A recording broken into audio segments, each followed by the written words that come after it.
En directo una vez más, una tarde más, aquí en directo en Descubre Magazine. Hoy tenemos nuestra invitada personal de la chocolatería, Asna Ferreira. La vamos a tener en breves minutos conectada por aquí. Vamos a ver si conseguimos entender un poquito el mundo del chocolate, de la chocolaterie, comment on fait des chocolats et tout son parcours. C'est une jeune femme qui a créé avec sa couple les grands clous du chocolat, on va dire. Et on va la voir en direct d'ici quelques minutes à Asna Ferreira, le propriétaire de Asna Chocolat. Voilà. Je vous profiter pour dire bonjour à tout le monde qui sont en train de se connecter. N'oubliez pas de vous abonner. Comme ça, on va arriver bientôt à les 4000 followers déjà. On est presque.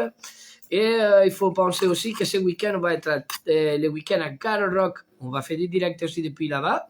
Évidemment, pas en costume. On va être plus côté t-shirt et plus côté production festivalaire. Alors, on va essayer de vous partager à tous ces contenus énormes qu'il y a du Festival de Carol Rock pendant ces 4 jours. En même temps, j'espère que Asna, il va arriver à se connecter. Il était fait 2 minutes avec nous. Je pense que on va arriver. Je vais voir si elle est par ici. Toujours. Voilà, on a envoyé l'invitation. Est-ce que c'est bon? C'est bon, c'est parfait. On est dedans. Bonjour Asna. Tu nous entends? Nous, on t'entend pas. Ah, vous m'entendez mieux là? Bah non, c'est bon, je vous entends. Ah, super. Ça va bien? Bon, ouais, ça va bien, pardon. Excusez-moi pour la lumière, on a essayé de changer pour la lumière, mais on continue à avoir avec les tout bleus, des soucis avec la caméra. Premier moment, vous remercie d'être ici cet après-midi avec nous. On comprend qu'on est dans l'époque de l'été et qu'il n'y a pas assez de monde aussi disponible avec les vacances. Mais Asna Ferreira, c'est la créatrice de Asna Chocolatier. Tout à fait. C'est ça? Oui, tout à fait. Oh, ok. Bon, qu'est-ce que c'est en fait, Asna, c'est votre prénom? Oui, Asna, c'est mon prénom. D'accord. Et l'aventure de Asna Chocolatier, il commence quand? L'aventure a commencé dans ma tête il y a bien plus longtemps, avant l'ouverture de la chocolaterie, mais j'ai ouvert la chocolaterie en 2014. 2014, c'est la première chocolaterie qu'on a ouverte. Tout à fait. Ok. Et avant d'ouvrir la première chocolaterie, je pense, si l'information à moi, c'est pas faux, c'est une création en couple que vous avez fait? Oui, alors au début, j'ai commencé un peu toute seule, mais depuis le début, je me suis associée avec mon mari, mais il a commencé à m'aider un petit peu bénévolement et le virus du chocolat l'a envahi aussi. D'accord, ok. 2 ans, 3 ans après, il a commencé à lâcher petit à petit ses autres activités pour venir à 100% avec moi. D'accord. Et avant d'arriver ici à cette association, parce que vous avez été choisi meilleur chocolatier 2016. Oui. Mais avant d'arriver à 2014, qu'est-ce que vous faisiez avant? Oh, j'ai essayé plein d'autres métiers. J'ai travaillé dans plusieurs secteurs d'activité différents, dans l'événementiel, dans la bijouterie, dans une école de prépa, dans un centre d'appel. Et le fait d'avoir essayé plein de jobs comme ça m'a réconfortée dans l'idée que ce n'était pas ça ce que je voulais. Je voulais un travail qui me correspondait plus, avec des valeurs qui s'alignaient avec mes convictions et surtout travailler, utiliser mes mains. D'accord, ok. Et vous l'utilisez bien parce que c'est pas que vous faites des bonbons de chocolat, on va dire, sinon que vous allez à la recherche aussi des produits, des cacao, on dit la abeille, comme ça, la fave. La fève. La fave du cacao. Oui, tout à fait. Vous déménagez de Bordeaux, vous partagez un voyage depuis Bordeaux, c'est ça? Alors, quand on va en voyage pour voir les plantations, c'est ce que je veux toujours corriger aux gens. C'est un métier, c'est un autre métier. Ça s'appelle un métier de sourceur. Je n'ai pas les capacités d'être un sourceur. Moi, quand je vais dans les plantations, c'est pour vérifier que ce qu'on me dit est vrai. c'est pour voir comment le travail est fait dans la plantation et pour nourrir mes connaissances concernant l'arbre, le cacaoyer. Mais nous, on travaille avec, par exemple, Silva Cacao, qui, elle, son métier, c'est d'aller dénicher les petites pépites comme ça et nous dire, c'est elle qui nous envoie des échantillons et nous dit, voilà, ça c'est bien. Et quand une variété ou une fève me plaît, on essaie d'organiser un voyage pour aller voir comment le travail est fait. En général, c'est le même schéma quand c'est une plantation qui travaille d'une manière qualitative. Il y a toujours des subtilités et à chaque voyage, on apprend quelque chose de nouveau qu'il n'y a pas dans les livres, forcément. D'accord, oui, parce que j'ai vu des photos, quelques photos où vous choisissez les fèves. Parce qu'en fait, comment vous choisissez une fève? Quelle est la qualité que vous cherchez dans une fève? Alors, il y a des critères. Pour moi, je vais privilégier des fèves avec des variétés qui vont être d'abord gustatives plus que productives, donc des variétés natives du pays de préférence. On va choisir des fèves donc avec un terroir très intéressant et de préférence en agroforesterie. Donc il y a déjà ces premiers critères et ensuite on va voir le goût, le potentiel aromatique, puisque avec un très bon potentiel aromatique, on ne peut que faire du bien. Après, nous, en tant que torréfacteurs. Mais comme dit mon mari, il a une phrase qui est géniale, on ne fait pas d'un âne un cheval de course. Hein? Ouais, c'est clair, c'est clair. Il a raison. Alors, vous choisissez votre femme, après, vous la torréfiez, c'est ça? Tout à fait. En fait, pour les étapes, si on vient parler des étapes de fabrication, il y a la sélection de la fève, le tri de la fève, parce qu'il faut voir un peu, pouvoir les trier, choisir que les meilleurs. Ensuite, on va torréfier. Après la torréfaction, il y a le concassage qui permet d'enlever la peau des fèves. On récupère le gruau de cacao, qui est notre matière première. Après, on va faire une sorte de pré-broyage. Et ensuite, on va faire le broyage-conchage qui va permettre de développer les arômes à la fin. Et dans cette phase-là, on rajoute le sucre dans le broyage avant le conchage. Et là, c'est pas fini. Comme dit la publicité, on finit après le conchage, on va faire maturer notre chocolat et ensuite, on va pouvoir le décliner soit en tablette, soit en napolitain, soit dans des bonbons au chocolat, c'est possible. Comment on fait madurer une fève ou un chocolat? Eh bien, on la laisse reposer. On laisse le chocolat se reposer tout simplement. Entre 3 et 5 semaines. D'accord. Ça veut dire que dans votre chocolaterie, tous les produits sont déjà, on va dire, préparés à l'avance. Avant d'arriver à la vitrine, ça c'est le procès qui prend. Je parle de la matière première. Donc, la matière première, avant d'être déclinée en tablette ou en bonbon ou quoi que ce soit, il faut la faire maturer. D'accord. Ok. Et après, vous les mélangez avec du lait, avec des caramels. Alors, comment vous créez votre premier produit? Quel a été votre premier produit? C'était une tablette? Alors oui, d'abord c'est les tablettes à base de fèves de cacao. C'est vrai qu'on est très très friand et gourmand de tablettes. On aime avoir plusieurs variétés de tablettes. On va être très puriste dans la fabrication des tablettes. Donc on va mettre que 2 ingrédients, c'est-à-dire fèves et sucre. D'accord. Donc ça, la plupart de nos tablettes qui marchent très bien sont composées que de 2 ingrédients. Ensuite, vous avez la tablette Dark Milk. Donc en fait, c'est un compromis entre le chocolat noir et le chocolat au lait. Cette tablette-là, elle va permettre aux gens d'avoir quelque chose de gourmand, mais très peu sucré. Et après, on va chercher quelque chose de complètement décalé. Donc, on va éventuellement faire une tablette au whisky. Donc, on va faire infuser les fèves dans du whisky, donc par exemple pour l'occasion de la fête des pères, ou alors une tablette au CBD, puisque moi c'est un produit que j'apprécie parce que je trouve que, en tout cas, il me convient et ça marche bien avec le chocolat puisque le CBD est liposoluble. Donc ça, c'est vraiment des tablettes complètement décalées par rapport à ce qu'on fait d'habitude.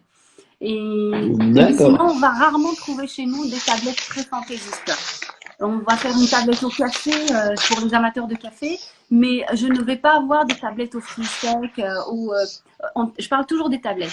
Tout le reste, moi, je l'appelle gourmandise et je le mets dans une gamme gourmandise. Gourmandise, c'est les petits détails de chocolat, on va dire, les petits objets. Ok, d'accord. Et qu'est-ce que vous trouvez dans ce procès le plus important? Qu'est-ce que il vous prend vous prenez plus le temps à valoriser et à goûter dans ce procès, quel est le plus important? La fève, la torréfaction, la conversion à tablette? Chaque élément est important.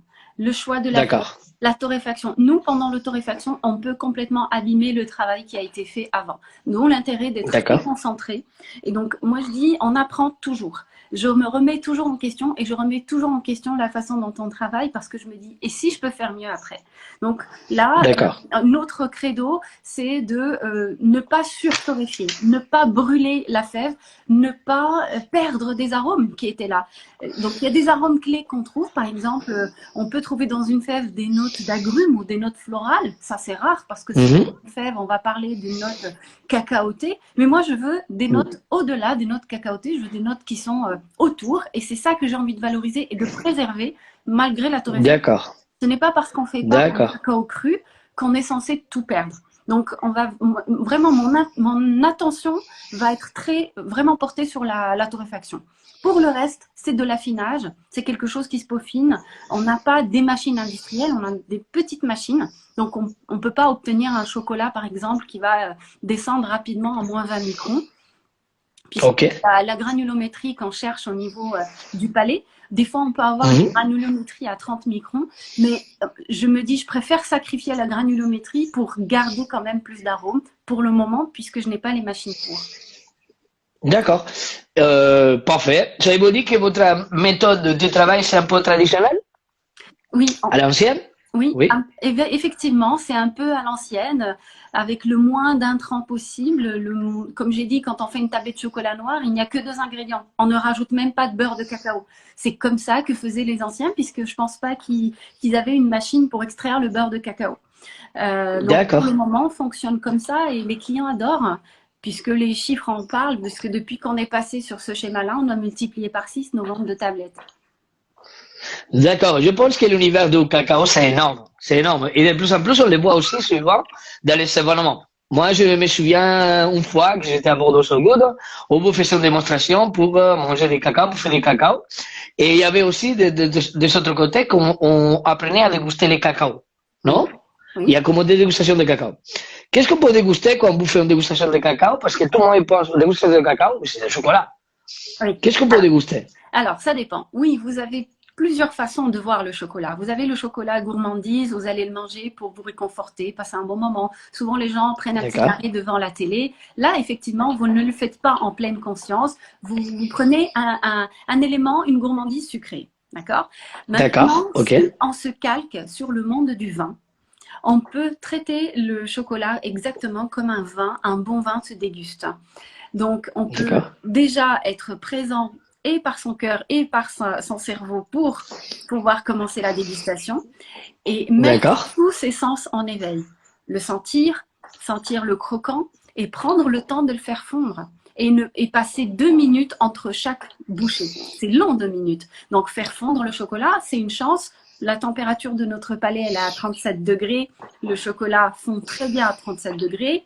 De préférence, choisir un chocolat qui va être très fin, ça va faciliter la fonte. Et puis utiliser son palais, sa langue, pour croquer une première fois et puis après laisser fondre au maximum le plus longtemps en bouche. Respirer en rétro-olfaction parce que cette action-là permet de faire passer l'air derrière et développer ce qu'on appelle les flaveurs, donc un peu les saveurs et les arômes réunis. Et comme un parfum, on va essayer de sentir ce que je dis toujours, en plus du cacao, le profil aromatique qui va être secondaire, mais des fois qui va être très important.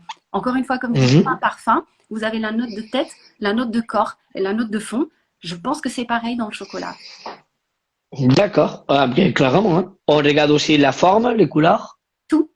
Les chocolats, on a l'impression que le chocolat noir, c'est qu'une couleur noire marron foncé, mais non, on peut même créer un pantonnier des marrons, des différentes nuances de marron. D'accord, ok. Et quel est votre gourmandise préféré que vous faites? Alors j'en ai plein et parce que ça dépend du moment. D'accord. Ok. Disons que. Oui. Chacune, il est pensé par un moment différent? Oui, disons que plus la journée avance, plus je vais préférer des chocolats plus sucrés. C'est bizarre, je ne sais pas pourquoi. Le matin, j'aime bien le moins sucré possible. Et vers 17 h, je vais être sur du un peu plus gourmand, un peu plus sucré. J'ai remarqué une sorte de chronobiologie dans le chocolat qui est un peu particulière. Ok, ok, parfait. Ben, ça, c'est important aussi de savoir quand c'est le meilleur moment pour déguster un chocolat. Est-ce que c'est possible de les mélanger aussi avec le vin? Oh oui, on fait énormément de dégustations vin-chocolat et on a fait des accords vin. Donc, on a choisi des millésimes avec des châteaux et pour lesquels on a travaillé des fèves. On les a taillées sur mesure pour obtenir une tablette qui va parfaitement avec le millésime. Et ça marche très, très bien. On ne peut pas mettre n'importe quel chocolat avec n'importe quel vin. Il faut choisir le bon parce que le chocolat peut détruire certains arômes du vin. A contrario, il y a des vins qui peuvent aller avec tous les chocolats, qui sont très connus. Par exemple, certains Porto, certains Mori peuvent aller avec. Donc, quand on veut faire un accord sans trop se tracasser la tête, les Mori, les Porto vont très facilement avec le chocolat. D'accord. On va faire un peu comme les liqueurs. On va les mélanger avec les fromages forts. À peu près. Ou non? À peu près? À peu près. Non, pas vraiment. En fait, des fois, on peut aller en contradiction. On peut aller chercher un chocolat qui va aller en contradiction avec le vin, qui ne va pas sur la même ligne directrice. Et des fois, il y a certains vins qui ont besoin d'être accompagnés sur la même ligne directrice. Je donne un exemple. Un vin qui va avoir des notes de fruits noirs. On va peut-être ce vin-là particulièrement, je n'aime pas généraliser parce que des fois il faut goûter avant de se rendre compte, mais c'est juste un titre d'exemple. On peut avoir un chocolat qui contient des notes de fruits noirs et florales qui peuvent rehausser et faire produire une longueur en bouche davantage que si c'était le vin tout seul qui a été dégusté. Disons qu'une dégustation vin-chocolat, elle va être un peu plus réfléchie qu'une dégustation fromage-vin. D'accord. Pour les personnes qui pensent à le chocolat à l'hiver, est-ce que le chocolat il vient aussi à l'été? Alors, c'est vrai, généralement, le consommateur va chercher à prendre plus de chocolat l'hiver. Donc, c'est pour ça qu'on met une baisse dans l'activité l'été. Tout simplement parce que quand il fait chaud, on a peur de salir les mains. Le chocolat, c'est difficile à garder dans de hautes températures. Et aussi, il devient un peu plus mou, il perd son croquant. En revanche, on peut le consommer autrement. On peut le consommer en glace, en boisson fraîche, en mousse au chocolat. Donc, il y a des dérivés du chocolat. Ok, Asma, mais je vous écoute. Moi, j'étais vraiment impressionné de cacao, de chocolat. Et on voit ces patients qui boivent pour ça. Ok. Asma Chocolat, on peut la trouver où? On nous trouve particulièrement à Bordeaux et Arcachon. Donc à Bordeaux, on a deux boutiques, une rue Fondodège et l'autre rue de la Vieille Tour. Et à Arcachon, on a créé un concept un peu plus global où c'est un bar à mousse au chocolat avec un coin barista où on propose de très bons cafés et de très bons chocolats avec les bonbons au chocolat aussi. Qu'est-ce qui veut dire un bar à mousse? C'est une sorte de comptoir où on propose des mousses au chocolat de différents pays en origine. Ok, d'accord. Ça, c'est un nouvel concept que vous venez d'ouvrir. Alors, on avait ouvert un comptoir à mousse comme ça au Halles de Bacalan, mais on l'a déménagé à Arcachon parce qu'on voulait une plus grande ouverture sur la journée. D'accord, parfait. On pourra aller tous les jours? Et fermer quel jour? Alors, surtout là, l'été, ça va être ouvert à partir du mois de juillet de 9h à 21h tous les jours. D'accord, ok. On peut consommer des chocolats, des mousses de chocolat et des glaces de chocolat. Exactement, ça c'est Arcachon. Par contre, pour le centre-ville de Bordeaux, la boutique du centre-ville est ouverte le lundi et pas le dimanche. Et Fondodège, elle est fermée le lundi et elle est fermée le dimanche aussi. D'accord. Qu'est-ce qu'on peut trouver à part du chocolat dans votre boutique? Oh, on trouve des produits dérivés avec des collaborateurs. On a fait en vend du rhum qui a été infusé avec notre gruau de cacao. Des fois, selon les occasions, on peut même avoir des bières infusées avec notre cacao, des coffrets vin chocolat, des pâtes à tartiner. Selon les saisons, il peut y avoir des jolis moulages quand c'est Pâques.